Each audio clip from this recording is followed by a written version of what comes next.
guys, this is Shafiq and recently I have watched Gluko Alayar and the Legend of Marford. ये कहानी है कहीं दूर शुमाली इलाका जात में बसने वाले एक खुशहाल घर की।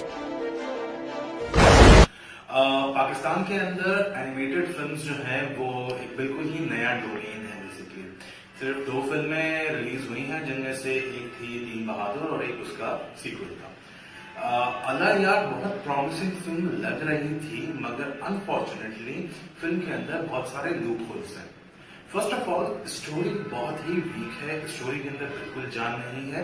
अपार्ट फ्रॉम दैट स्क्रिप्ट निहायत ही वीक है। स्क्रिप्ट के अंदर जो जिस तरह के डायलॉग्स यूज किए गए हैं वो डायलॉग बिल्कुल ही लग रहा है किसी एमेचर ने लिखे हैं। मैं तुम्हें खुद से आंखों लेके जाऊंगा और उस शिकारी को छठी का दूध पिलाऊंगा।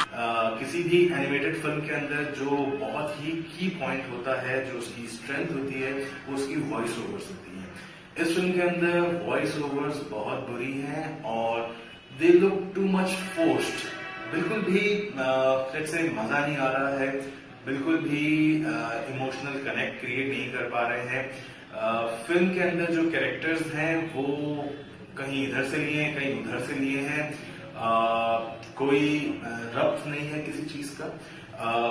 एक उन्होंने चकोर दिखाया फिल्म के अंदर जो बहुत ही दिलफेक किस्म का दिखाया है, डायलॉग्स भी बोलता है और उसके साथ साथ जो है वो सिन्फ नाजुक की तरफ जो है वो अट्रैक्टेड भी होता है। मुझसे फ्रेंडशिप करेंगी तो भाई अगर किसी को दिल्ली सफारी याद है, जो कि इंडिया ने एक फिल्म बनाई थी, उसमें बहुत बड़े बड़े एक्टर्स ने वॉइस ओवर किया था। सो ऐसा एक कैरेक्टर था, मगर उसका एक प्रॉपर जो है वो बैकग्राउंड क्रिएट किया गया था कि वो एक ऐसी जगह पे उस तोते को बंद किया हुआ था या उस पिंजरे को रखा हुआ था जहां पर वो फिल्में चल रही होती थी या वो टीवी देख रहा था, तो वहां से वो सीखता था। अब एक चकोर एक गॉड नोस पता नहीं किस एरिया के अंदर बैठा हुआ है और वहां से उसको वर्ल्डली नॉलेज जो है वो सारी मिल रही है, दुनिया की सारी मालूमात उनको मिल रही हैं और वो बड़े मजे मजे से ये काम हरकतें किए जा रहे हैं। सो बहुत ही बेतुकी किस्म के डायलॉग्स थे। फिल्म के अंदर टॉयलेट ह्यूमर जो है वो जरूरत से ज्यादा है। ऐसा लग रहा है जैसे madam Nisa we love you के अंदर जिस तरह का टॉयलेट ह्यूमर था, ये उससे एक स्टेप अहेड है। जब भी हम किसी एनिमेटेड फिल्म की बात करते हैं और ये प्रमोट करते हैं कि ये फिल्म बच्चों के लिए बनाई गई है, तो बच्चों के लिए जो फिल्म बनती है उसमें इनोसेंस होती है। इस फिल्म के अंदर सॉरी टू से कहीं भी इनोसेंस नहीं है। सो जिस फिल्म के अंदर इनोसेंस ना हो वो तो आपकी किड ऑडियंस के लिए वैसे ही सूटेबल नहीं है।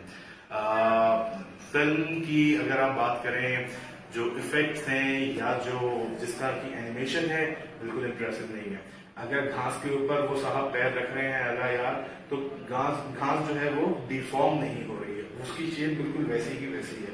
ये बहुत माइन्यूट एलिमेंट्स होते हैं, बहुत छोटी छोटी डिटेलिंग्स होती हैं जिनकी बेस पे कोई एक एनिमेटेड फिल्म जो है वो थोड़ी इंटरेस्टिंग लगती है या उसको क्लोज टू रियलिटी हम समझ सकते हैं।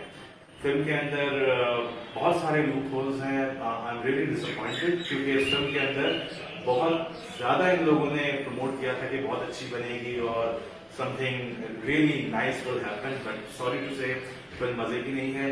फिल्म को रिलीज भी बहुत गलत टाइम पे कर रहे हैं क्योंकि सारे बच्चों के इस वक्त एटलीस्ट पाकिस्तान में तो लेट्स से मोस्टली के एग्जाम्स हो रहे हैं, तो एक हफ्ते तक बच्चे एग्जाम से बिजी होंगे और इसके बाद ये फिल्म चलती रहे इसकी क्या गारंटी है, God knows. So I'm giving this film 1.5 out of 5 stars और बॉक्स ऑफिस पे it will be a very bumpy ride. Thank you.